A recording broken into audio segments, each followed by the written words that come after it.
Good afternoon, YouTube and the internets. Today, the RB's running. It hasn't been tuned, and there's a few things I've got to do. I've just ordered a new Warwick Specialties coil pack loom to make sure that's not the misfire, and if it isn't, that loom's a bit old anyway. So I've ordered that today.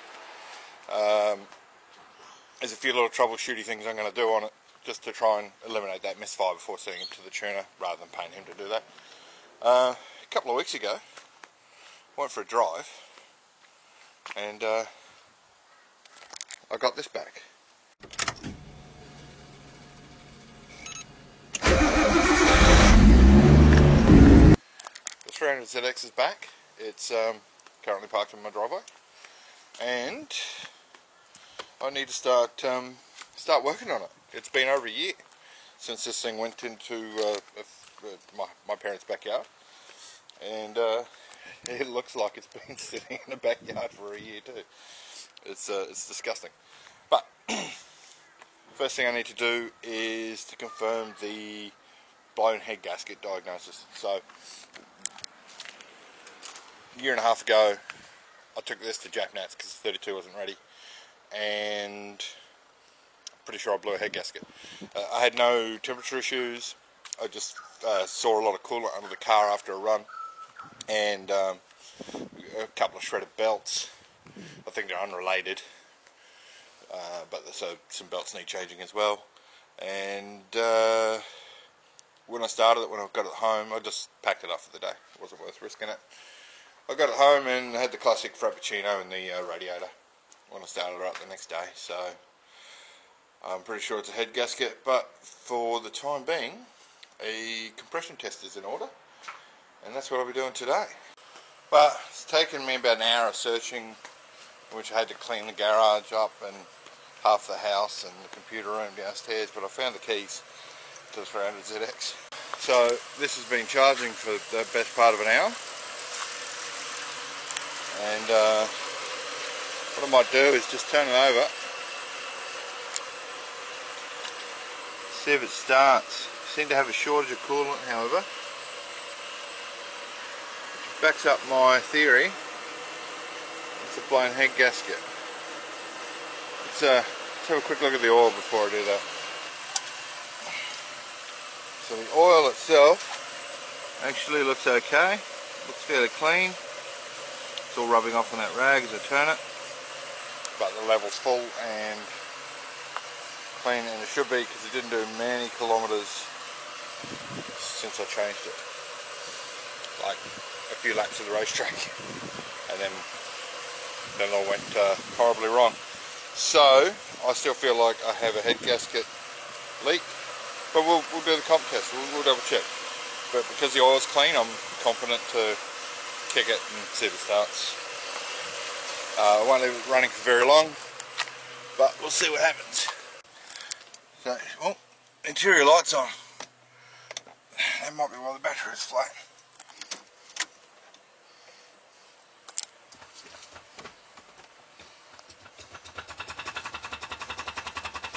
Make sure it's in neutral.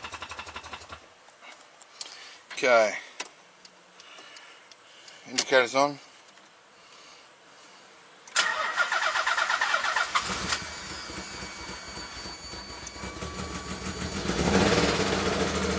Okay, it started.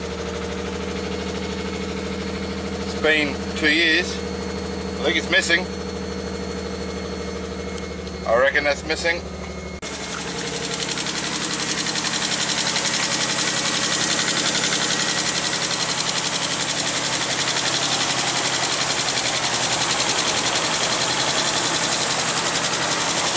I'm looking down in there, I can see some coolant. Nothing coming up through there. It does fire, it does run. Old fuel, all that sort of shit. So I'm not surprised it's a little bit rough. It's not too bad. Certainly better than the RB. Let's shut her off. Yeah. So I did start it again and run it for a few minutes. let it warm up, because to do a compression test the car should be warm. I didn't run it extremely long to avoid the chance of overheating, but yeah, there's a little bit of heat in it now. You can feel a little bit of warmth. The idle cleaned up pretty well actually once it got up to temperature. And the other thing is it's either got a cracked header or the gasket is blown out the side, because you can hear it. But typically, the first VG30 thing is I've got to remove this balancer tube to get access to the number 6 plug, or 5, I don't know which side's 1 and 2, but yeah, we've got to get that one, and one on the other side I think is okay, but we're going to take it off to get that. And this looks like it's siliconed on, so happy fun times. Well, let's get started. We'll get this balancer tube off, get the coil packs out, get the plugs out, and get the compression tester unit in there. Well, I've just been working on the car for 5 minutes, filming or so I thought, and no, I hadn't been. Balancer tube is off. This is siliconed on. It was full of shit, it was all hanging into there, and I sort of showed you and everything. But in typical Nissan style, the very first bolt I undid on this coil pack has fallen down this hole. I can see it. I'm going to get a magnet to get it out.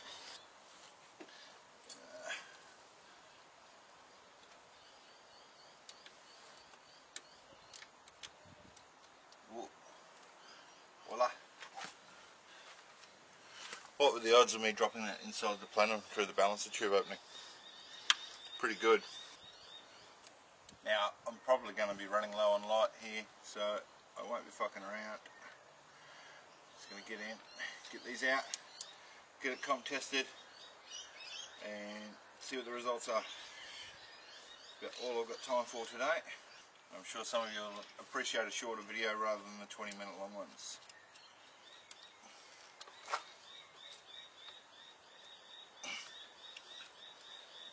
Alright, you gotta get your finger underneath it like that. Okay.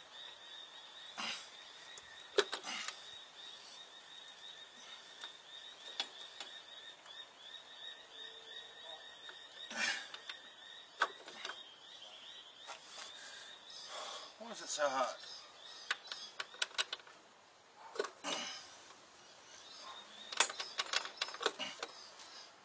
This one's going to be fun.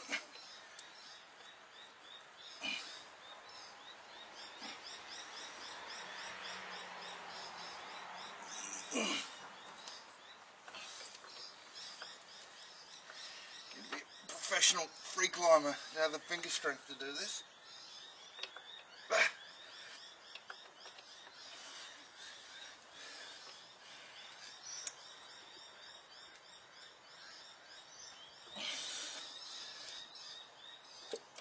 Got him. Yeah, of course there's not enough cord length to do it without undoing the plug.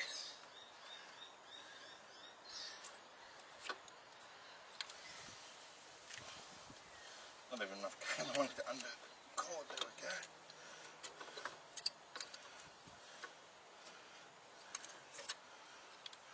One. This cord line is pretty much fucked. All the plugs.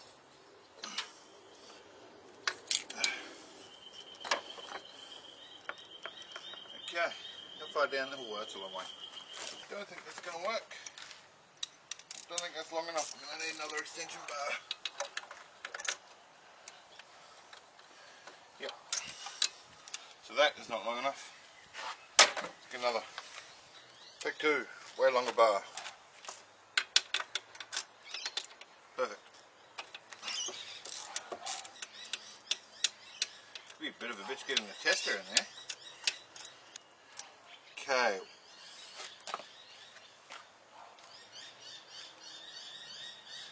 Very dirty, very dirty plug.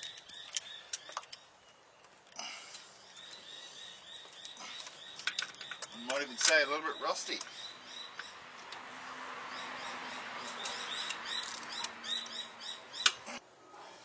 Don't car has been sitting for over a year. I think it should look like that.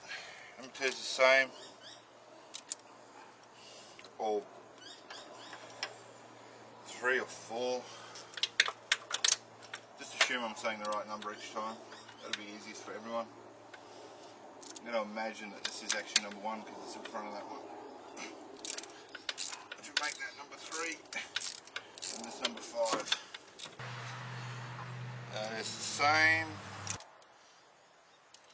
Exactly the same. What are these plugs? Denso Q20 PRU11s. So they're 1.1 gap. A Denso plug. What the rest of that means I haven't got a clue. But I'll be able to look it up. I imagine they're like an NKG 5 11 BCPR sort of thing. Equivalent for Denso. Looks no better or worse than any of the others, however. So, now while I'm here, let's find the fuel pump. Doesn't look like it's there. Might be on the inside one. Rad fan. EGI. Aircon. Oh, the aircon relay's been removed. That's why the AC doesn't work. The reason why I'm looking for the fuel pump relay is I think it's probably easier to pull that or the fuse than try and find the injector loom and unplug that. So I can't even see the injectors from here. Oh wait, yes again. Can't see where the loom goes there. Alright, due to the light situation, sun setting over there, I'm going to call it a night. I'll pick this up tomorrow and keep going. For now I'm just going to pop the plugs back in, set the balancer tube back on, just to stop shit getting in there. The fuel pump relay I think is by the driver's side kick panel, so underneath there, and I'll pop that out tomorrow. Should be right. Now I know what I'm doing, sort of, and I found the keys. I mean, it took me well over an hour to find the keys. It's kind of the lost time that is costing me being able to finish it. Ideally I want to move this car inside the house. There is room in here if I point inside, but there's still a lot of shit that I haven't moved into the garage, which you can look at from way back here. There's actually space where all of that shit is for the car to go. Well, I can still park the Falcon inside. I may even be able to park them end to end. This is quite long. But what I need to do is get the 32 out of the shed out the back, so I can redo all that from scratch, get everything out and re-put everything in there perfectly in the final location.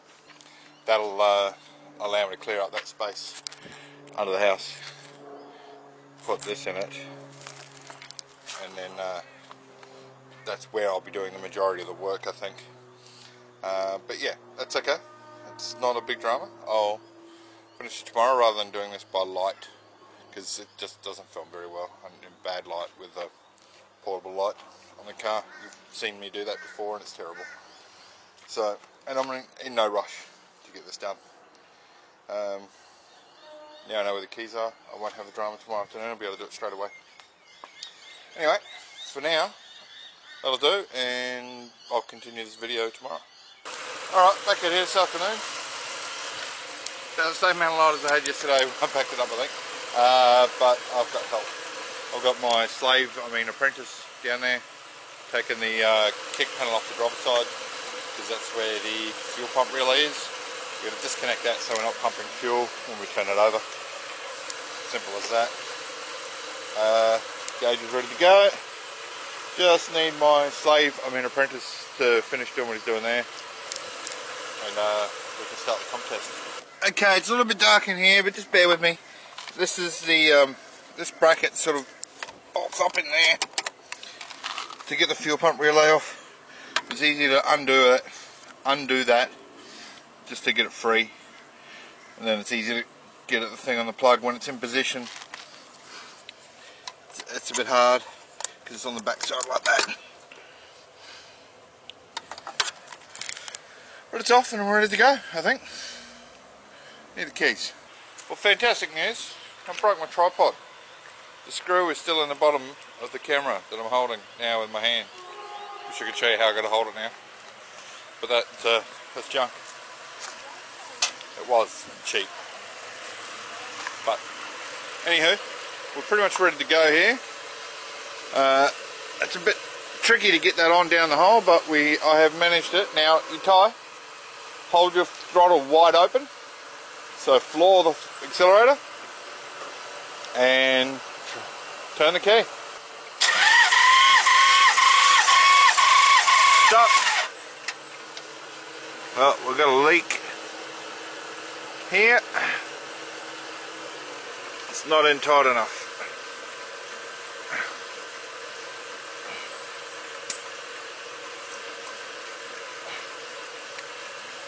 Go. Stop.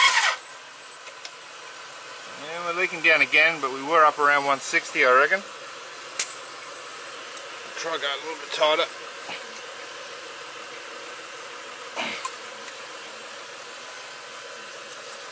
Go.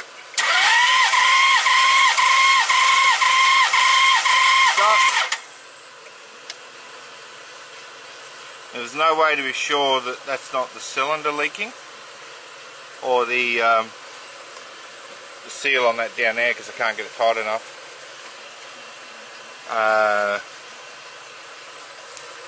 Except for to do a leak down test. But for now, we'll carry on. That's number one.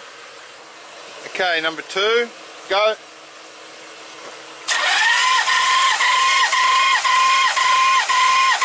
Stop. If they all do that, it's a fair bet. It's just not sealing. That was a bit over 150. We'll rinse and repeat that on all six. See how it goes. Number three, go.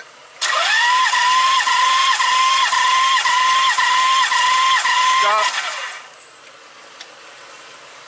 That was probably about 145. Number one on the other bank, go. Stop.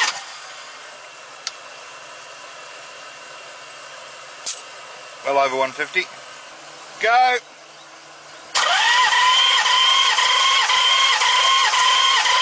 Stop.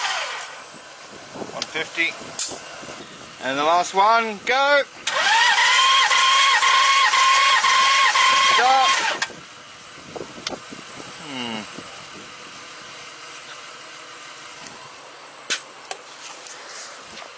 So I tried something different on this bank, taking the gauge off to screw the hose in. So, I mean, they're all making compression, up around 150. Some a little stronger than others, but old car, old engine, probably within reason. What I'm quickly going to do, and I won't bother showing this, is repeat the test on the other bank, take the gauge off to screw the hose in. It just made it a little bit easier to try and get it down in there. So if that leaks down on the other bank, I still can't guarantee it's not sealed. But if I do that, because this side didn't leak really, once it had the pressure, it was close to holding it. If the other side still leaks, it goes a bit closer to thinking that the gasket on that bank is the one that's gone, or something that's causing my coolant to disappear, causing coolant to be on the ground, and causing bubbles to come up the radiator when there was coolant in it. And the classic Frappuccino. You know, it's very dark. I'm going to do this test real quick on the other bank, let you know how I go. Well, first one, as you can see, it is actually holding the pressure. Comfortably over 160 psi.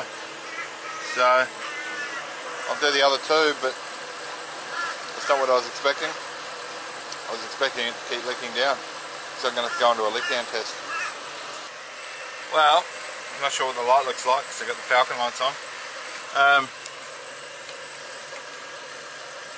It's sort of holding.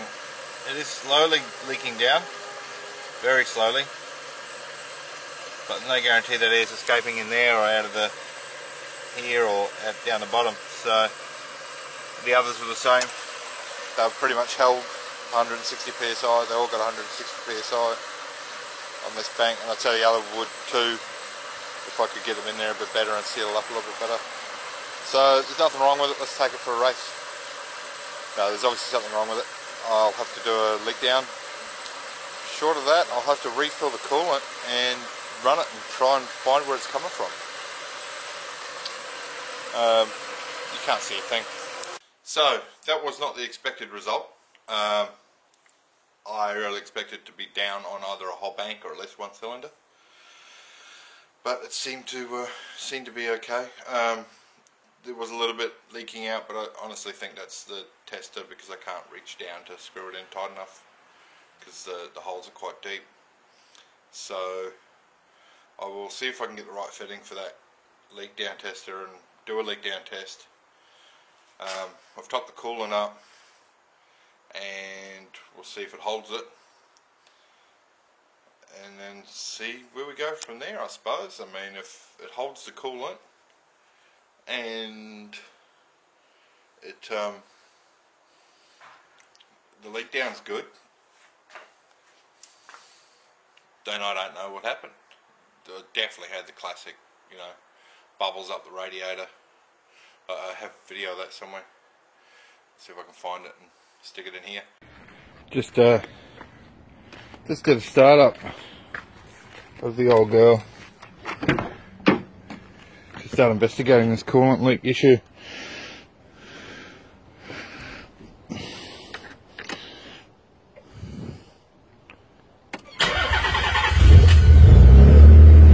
I topped it up with some demineralized water.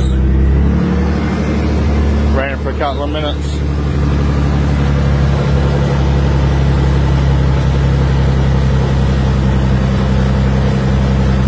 And this happened. That's bad. But yeah, it was like the classic, oh, that's your head gasket's blown. And these things are prone to it, so that's the conclusion I came to very quickly and got rid of it, got it out of my life because I was too busy fixing the skyline to work on it. But yeah, we'll see what happens. That'll do for tonight, I think, and for this video. So I'll see you next time.